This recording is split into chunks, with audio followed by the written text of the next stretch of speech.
Sabar, keutamaan sabar.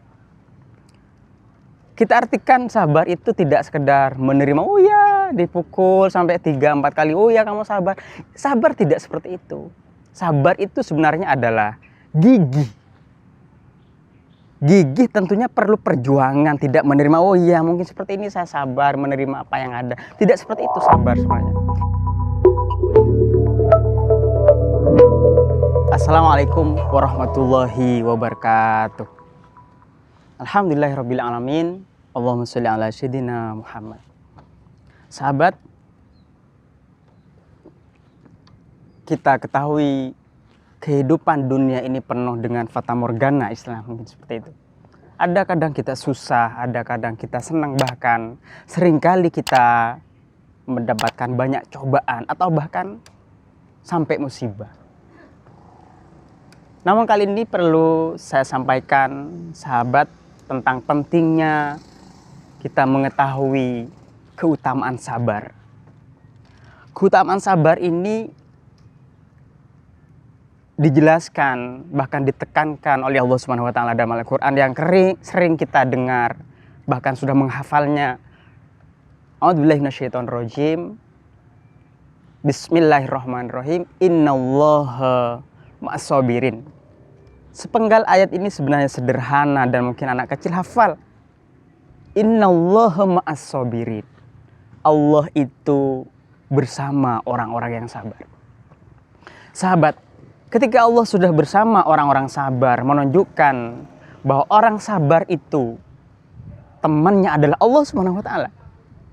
Kalau sudah temannya adalah teman kita, teman tempat curhat, tempat pengaduan, tempat berbagi, itu teman. Ma'as-sabirin, bersama orang-orang yang sabar, kata Allah.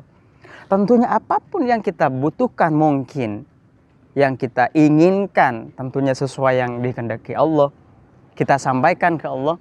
Kalau kita menjalani sabar, insya Allah semuanya akan dikabulkan oleh Allah, karena asalkan kita meminta kepada teman kita, kepada yang dijadikan oleh kita sebagai pengaduan, itu Allah Subhanahu wa taala.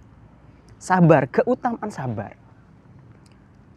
Kita artikan sabar itu tidak sekedar menerima, oh ya dipukul sampai 3-4 kali, oh ya kamu sabar. Sabar tidak seperti itu. Sabar itu sebenarnya adalah gigih. Gigih tentunya perlu perjuangan, tidak menerima, oh iya mungkin seperti ini saya sabar menerima apa yang ada. Tidak seperti itu sabar sebenarnya. Karena arti sebenarnya sabar itu adalah gigih dalam menghadapi berbagai hal yang terjadi pada kehidupan kita sebenarnya. Karena sebenarnya sabar itu ada mungkin 3 macam sabar yang perlu kita jalani dalam kehidupan kita. Pertama, sabar dalam menjalankan apa yang diperintah oleh Allah. Sabar itu perlu perjuangan, harus gigih bagaimana kita benar-benar bisa berusaha menjalankan apa yang sudah diperintah oleh Allah dalam Al-Quran. Itu juga sabar. Sholat, sabar dalam sholat. Tidak tergesa-gesa ketika sholat. Sabar membantu orang lain. Tidak tergesa-gesa atau sembrono dalam bersikap terhadap orang lain. Itu menunjukkan juga sabar. Kalau ada orang misuh-misuh ke kita, kita mungkin diperlakukan yang tidak sesuai dengan semestinya, sabar, tidak langsung membalas, oh ini musuh saya, itu menunjukkan tidak sabar. Demikian dalam sabar kita harus ada kata istilahnya memaafkan apa yang terjadi pada diri kita, realistis. Yang kedua, sabar dalam menjauhi larangan yang dilarang oleh Allah. Sabar ini banyak mungkin yang dilarang. Dalam agama kita tidak boleh ghibah, tidak boleh mencuri, tidak boleh menyakiti saudara-saudara kita yang ada di sekitar, baik dalam perkataan atau perbuatan. Kita juga perlu sabar dalam hal ini bagaimana menjalankan sesuai yang diajar, sesuai yang dilarang oleh Allah. Kita yang dilarang oleh Allah menjauhi dengan rasa sabar. Ada istilahnya juga sabar dalam menghadapi cobaan. Tentunya hidup ini penuh dengan cobaan. Cobaan itu tidak hanya kalau sehat dicoba, oh kalau sakit dicoba, tidak. Sebenarnya cobaan itu baik sehat atau kita sakit itu adalah cobaan dari Allah. Kalau kita sakit, kita bersabar, tidak menerima bahwa dengan kita sakit itu bisa mengurangi dosa-dosa kita. Tidak mengeluh, saya memang sudah dilaknat sama, saya memang, itu menunjukkan tidak sabar. Dan sabar juga kita cobaan itu, sabar dalam cobaan itu kita ketika kita sehat itu juga sebenarnya adalah cobaan kepada kita.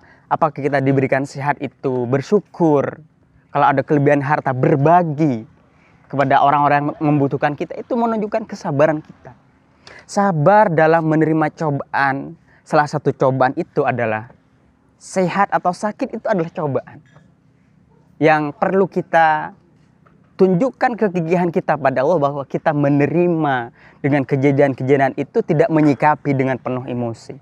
Itulah salah satu hikmah keutamaan sabar yang ada dalam diri kita, harus kita tanamkan. Yang salah satu juga contoh yang dicontohkan oleh Nabi Ayub alaihissalam, yang dalam hidupnya dia diberikan penyakit oleh Allah sampai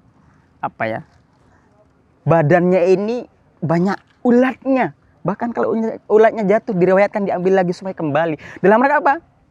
Sabar menerima bahwa kita sedang dalam diuji, dicoba oleh Allah. Kita sabar atau tidak. Kita beralih, bahkan sampai mungkin, kita mungkin sudah dilaknat, kita sudah nggak ada harapan. Itu menunjukkan ketidaksabaran kita. Padahal kalau kita sabar, bagaimana menghadapi orang-orang di sekitar kita dengan bijak, dengan sabar, tidak dengan emosi. Apa kata Allah? Ma'as-sobirin, aku bersamanya, kata Allah. Innallah ma'as-sobirin. Sepenggal ayat itu sederhana, namun kalau kita mendalami, menjiwai bahwa sabar itu penting dalam hidup kita sehingga bisa bersama Allah. Aku bersama orang-orang sabar. Mudah-mudahan sahabat, di bulan Ramadan ini kita sabar untuk menahan dari rasa haus, rasa lapar, bahkan sabar untuk tidak maksiat. Itu menunjukkan juga sabar. Mudah-mudahan kita mendapatkan keutamaan sabar itu sehingga kita benar-benar bersama Allah Subhanahu wa taala. Demikian, mudah-mudahan bermanfaat. Mudah-mudahan kita menjadi termasuk orang-orang yang sabar sehingga selalu senantiasa bersama Allah di dunia dan akhirat dan dimasukkan surganya. Ihdinas siratal mustaqim. Assalamualaikum warahmatullahi wabarakatuh.